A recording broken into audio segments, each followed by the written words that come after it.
Warahmatullahi wabarakatuh. Jumpa lagi di channel Purbudget Miko. Nah, kali ini kita akan melakukan tutorial cara mengolah analisis faktor eksploratory. Nah, kali ini kita sama-sama belajar, Bapak dan Ibu, teman-teman, bagaimana mengolah data EVA ya. Nah, kita coba langsung saja kita buka ya. Soft file ada di deskripsi, linknya Bapak Ibu dan teman-teman bisa unduh untuk sama-sama kita belajar ya, supaya kita bisa lakukan sama-sama.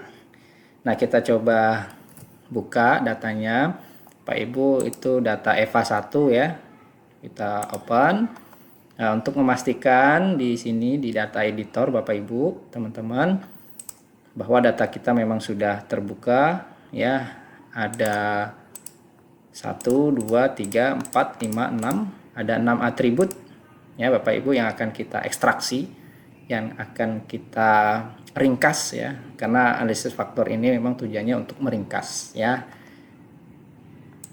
Baik, untuk langkah pertama ya, ada langkah panjang sebenarnya yang bisa kita lakukan untuk EVA ini. Pertama, kita klik melalui menu statistik, kemudian multivariate analysis. Kemudian kita ambil faktor and principal component analysis, baru faktor analysis. Nah, saya kira ini cukup panjang Bapak Ibu.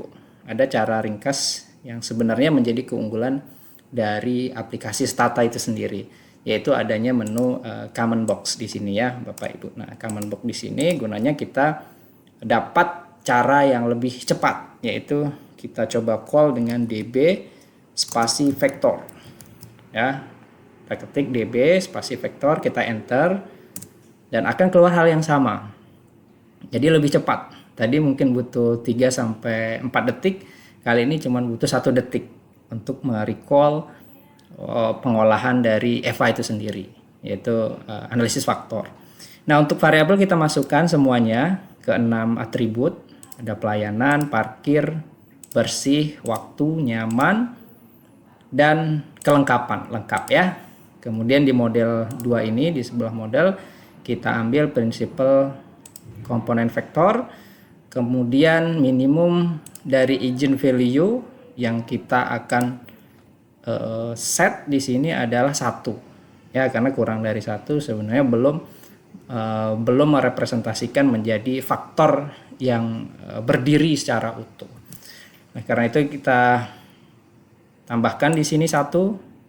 Kemudian kita klik OK, dan di sini hasilnya bisa terlihat mulai dari informasi tentang data ya, data yang kita observasi ini ada 100 data ya.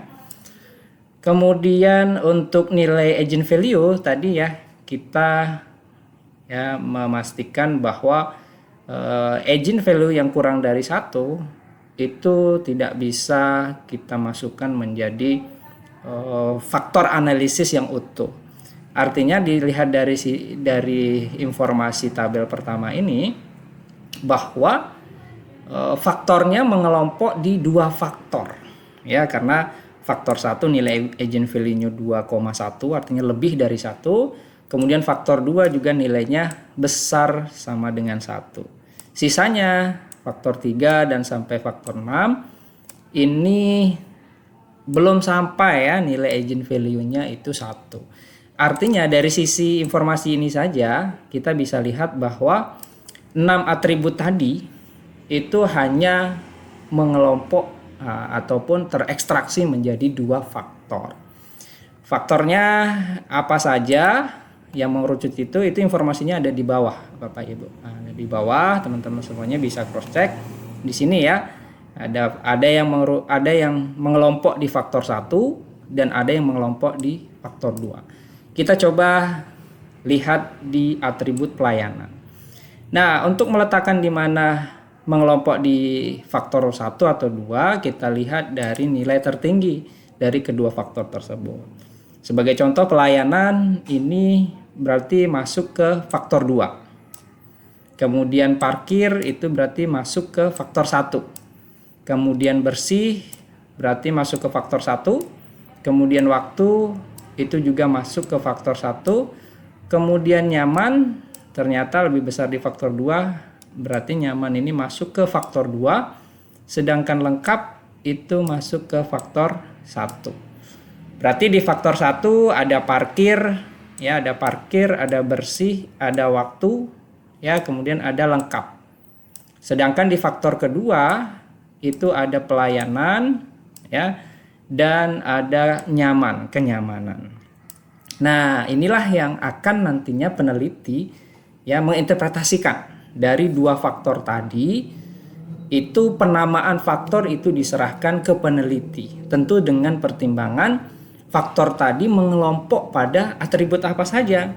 Kalaulah boleh kita beri nama, berarti faktor 2 bisa kita identifikasi bahwa faktor 2 ini adalah faktor kualitas pelayanan, karena ada pelayanan, ada kenyamanan, ya.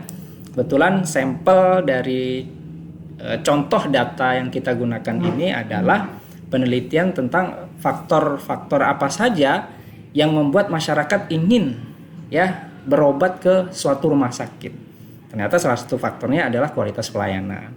Kemudian di faktor 1 berarti ada parkir, ada bersih, ada waktu, ada lengkap. Bisa saja ini kita justifikasi sebagai nama ini prasarana ya, ataupun dari infrastruktur dari rumah sakit itu sendiri. Nah, artinya ada dari sisi kualitas pelayanan, kemudian dari sisi infrastruktur.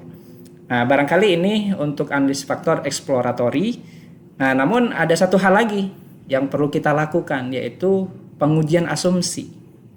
Nah, pengujian asumsi ini untuk memastikan bahwa data yang kita lakukan, yang kita olah tadi, itu memang layak diolah.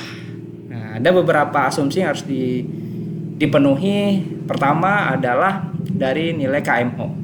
Nah, caranya adalah melalui statistik, kemudian kita ambil multiple analysis, kemudian kita ambil paling bawah post estimation, reports and statistic. Kemudian kita ambil yang KMO yang untuk memastikan bahwa nilai KMO-nya itu di atas 0,5. Nah, ini alhamdulillah kebetulan data kita menunjukkan secara keseluruhan ya nilai KMO itu 0,66 yang berarti di atas dari rule of thumb KMO yang diperbolehkan untuk faktor analisis, yaitu 0,5. Artinya kecukupan sampel telah terpenuhi. Ya Bapak Ibu, kecukupan sampel telah terpenuhi. Artinya data kita ini data yang memenuhi unsur-unsur kecukupan sampel untuk observasi dari analisis faktor. Nah, selain KMO, ya asumsi kedua adalah dari sisi korelasi. Apakah atribut itu saling berkorelasi dengan dirinya? Ya, logikanya ya harusnya atribut itu merepresentasikan ya dirinya sendiri. Artinya pelayanan akan berkorelasi kuat dengan pelayanan. Oleh karena itu yang tahapan asumsi yang kedua adalah dari korelasi, masih sama. Kita ambil multivariate analysis, kemudian post estimation reports and statistic.